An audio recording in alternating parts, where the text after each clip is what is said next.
So, presuming that he's guilty, no? Yes. Presuming, then he got away with so much. Dahil hindi tinuloy ang operation, Look at those pinagtakpan. crimes. Sir Yeah. Jojo, may tanong si Sir... Yes, sir. May tanong si Attorney Busantog, would you like to interact? Sabi niya, ano daw ang karagdagang impormasyon mo dito kung bakit napakaseryoso ng revelation na ito at kaya ikaw ay nagtataya ngayon? Would you like to interact with Attorney Busantog? Sandali po. Sandali, nawala yung aking monitor. Hello. Ano po ang tanong? Ang Sorry. tanong, sir, gaano kahalaga po mga binanggit ng isang abogado sa mga penalties involving sa ganitong offense na tinarget sana ninyo para i-operate subalit pinigilan?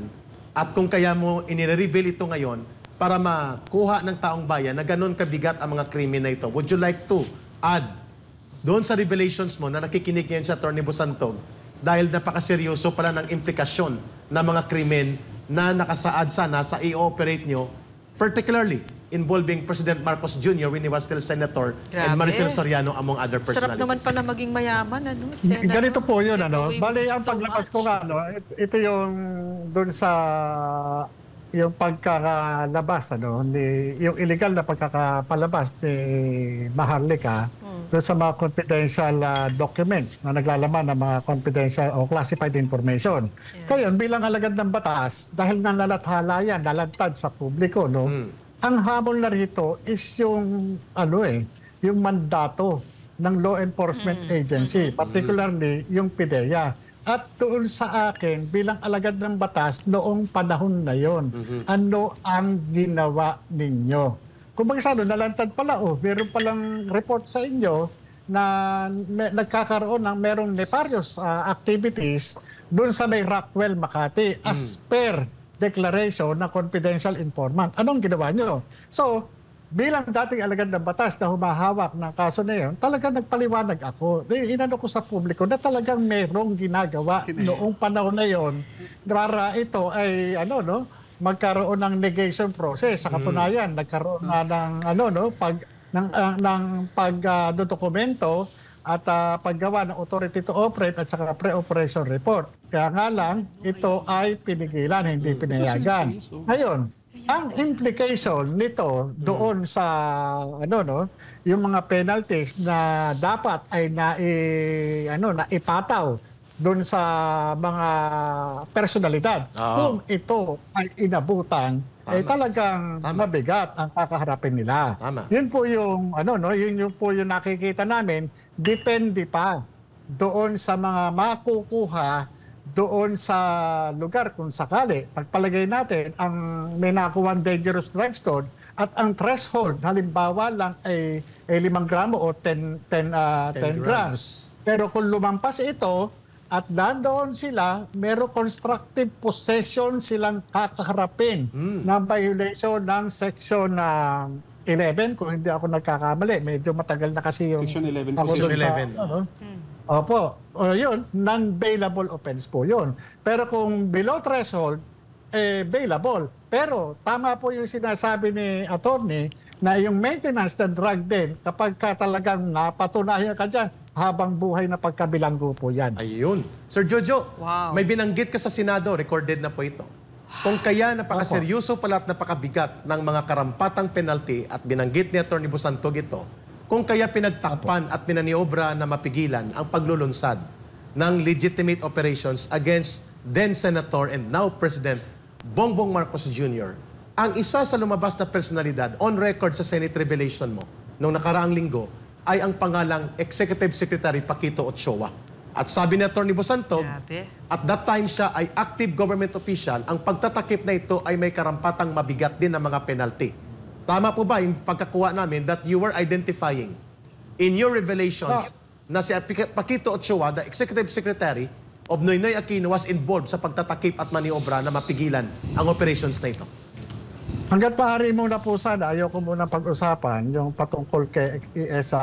Ochoa at ito ay nireserba ko sa May 7 Senate. Pero doon sa bilang public officer, kahit na sino pa yan, kung ikaw public officer ka, merong qualifying aggravating circumstances na po pwedeng magamit. Dahil bilang public officer, pag sumali ka sa anumang illegal activities o anumang kamalian, diyan ka tatamaan. Sir, Yun. Thank you, sir. May question lang ako sa iyo kasi it seems that a lot of the issues that's being discussed is not really the content of the operations report, no, or the pre-operations report, but it's about you as a person. Yes. Ilang taon po ba kayo sa PIDEA? Umigit ko mo lang po sa 5 taon po ata. And in this 5 years of stay in the PIDEA, you had been a part of many operations of this nature. Opo. Opo, ako po yung nag-lead. Ako po yung may isang case officer. Ako po yung nag-undercover. Ako po yung lahat, halos lahat ng mga In this, lahat ng mga po pwedeng po. Sa mga naging papel mo dito sa PIDEA as a part of a drugs officer, ikaw po ba ay nakapag-file ng mga kaso at yung mga kaso to ay nagkaroon ng successful na conviction? Opo, ilan na po yung napakonvict natin sa katotohanan. Ganon din po sa mga empleyado ng mga opisyalis ng PIDEA na nahawakan ko yung kaso. At meron na po tayo mga naimbestigahan at na-dismiss po ito. Bali, kung di ako nagkakamali, dalawang director may salary grade 27. At ano pa ba? Mga malalaking kumpanya at yung mga drug trafficker, marami po. Tapos yung discovery po ng accumulated funds ng Binondo Drug Cartel na 200 billion pesos. Yung at yung nung magkaroon ito ng asset preservation order sa tulong ng Anti-Money Laundering Council nung panahon ni Director Aquino, ay ang inabot na lamang po namin is 130.4 million. So ito po yung kitang-kita po talaga kung gaano kalaki yung yung kinikita ng mga sindikato. Grabe. Kung titingnan nyo, bilyon hindi milyon, bilyon. Kaya talagang kayang magpatakbo ng gobyerno. Kayang magdikta ng mga tao sa gobyerno. Kaya nga ako doon consistent po tayo doon sa ating kampanya, doon sa ating advokasya. Kung babalikan po natin yung mga interview ko, yung mga labang ko sa YouTube, talagang sumisigaw ako talaga ng ano ba nangyayari dito? Parang ginawa nyo na lang wetting ang kampanya natin sa illegal drugs. Bakit ko nasabing parang wetting? Pag wetting kasi nag-e-exist yan. Hindi ho ba? Bawal siya pero nag-e-exist dahil nga may mga nakapatong, may mga nakadagan. Di ba? May nagpoprotekta. Ganun ang ginagawa sa drugs. Kaya ngayon, hindi ka nagtataka talaga kung bakit yung mga involved sa drugs talagang hayagang ipinakikita, halos ipinagmamalaki pa na best friend ng mga nakaupo o mga pinuno ng ating pamahalaan. Sige, okay, Attorney Basanton. Yung Thank you, sa sir.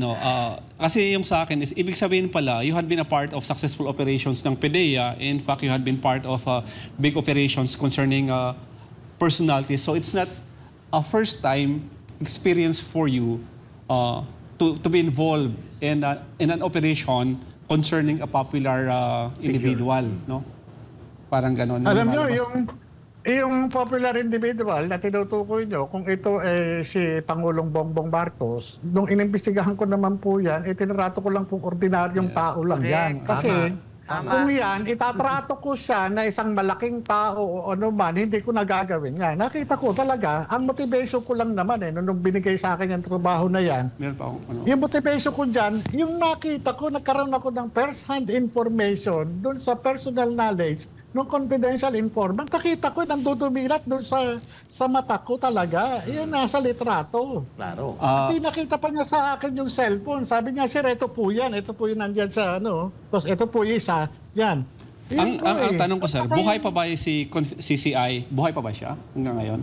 Hindi ko po alam. Wala po akong huling kita ko po sa kanya noong pong 2012 pa. 2012, Pero naniniwala ako na sana na napapanood niya tayo at magkakaroon siya ng pangamba sa sarili niya na maaring matukoy siya nung kanyang mga kinunan ng litrato na siya yung nasa likod ng mga litrato at saka siya yung nasa likod nitong ng issue Si na ano, ito. sir? Ganun po eh. Si confidential informant nung pinuntahan kayo, si confidential informant po ba regular siyang CI or nag-walk-in lang siya for this particular information only? Hindi ko muna po ano sa inyo kasi talagang... okay. Sige, ano sige. po. Okay. So, nung pinuntahan kayo ni confidential informant, nag-execute siya ng sinumpang salaysay. Opo. Talaga, yan po ang isa doon sa mga challenge ko sa kanya. Ito bang mga sinasabi mo, handa mong payuan, handa mong panumpaan, handa mong lagdaan? Sinabi niya, opo, di katira. Nung Ganun lang nilagdan niya yung naman po kanyang kasi, sinumpang sir. salaysay, was the document notarized? Ang usual po na ginagawa namin, yung mga yung mga kinukunan ko ng salaysay, pinasasamahan ko doon sa Legal and Prosecution Service. Okay. Marami pong mga abogado roon Yes, at ina-administer siya, no? Yes. Bali, ang PIDEA naman po kasi, no, meron siyang authority to administer oath. Kaya kaya yung notaryo, kumbaga sa hindi na po namin kasi may authority naman po Yes, yung PIDEA mag-administer ng oath. Ang sa akin lang naman doon is, kasi yung lumalabas dito is parang ikaw lang yung nagsasalita, but in the execution of the sinumpang salaysay and the taking of the evidence, it means that there are other people involved. Para hindi lang po kayo yung... ang sinasabi ko Opo, lang po dito is, opo. for example, the lawyer who notarized the sinumpang salaysay, that would make the document a public document, which is not a confidential document anymore. So those kind of documents should be made accessible to the public. Even during Opo. the time na kinukuhan mo siya ng sinumpang salaysay, there's probably other agents present in the room. Ganyan. Opo, nandun po doon sa mismong sa sinumpang salaysay dahil ako po talagang naging kaugalian ko na talaga tinuro naman sa investigation course yun. Kapag kayo magre-reduce ng ng mga testimonya ng inyong mga testigo ng sino man ilalagay nyo yung pangalan ng mga kasama nyo na naandyan. Yes. Para at least or yung kasama niya ilalagay o kung may abogado palagay nyo. Yes. Lagay nyo yung mga pangalan ng Hindi ko tatanungin yung mga pangalan, but you remember the name of the people who were there with you during the time that the confidential informant disclosed the information to you. Sa totoo lang po, sa dami ko ng inimbestigahan, kung ako'y magsasalita ng eksaktong pangalan, tapos pag lumutan po yung dokumento at nagkaiba, kawawa naman po ako. Gusto ko yung dokumento mismo na andyan. But you remember the contents of the sinumpang salaysay? Kasi sabi mo, ikaw naman yung kumuha doon. Opo, yung meron po akong mga natatandaan. Talagang pilit kong nire-recall Kasi kapag ako tumipa ng isang sinumpaang salaysay, lalo na kung ito nagde-declare ng kaalaman patungkol sa ibang tao sa isang pangyayari, sinisiguro ko na yung kinukunan ko ng salaysay ay nakakapag-elicit ako ng mga personal information na magmula doon sa deklarant. Yes. Para itong kinukuha kong salaysay sa kanya hindi lang basic kundi pati yung kanyang personal circumstances, pati yung kanyang eskwela na tapos niya o anuman. Kinukuha ko po yan para pagdating dumating sa oras na itanggi niya bakit nandito yung alam na investigador yung nakaraan.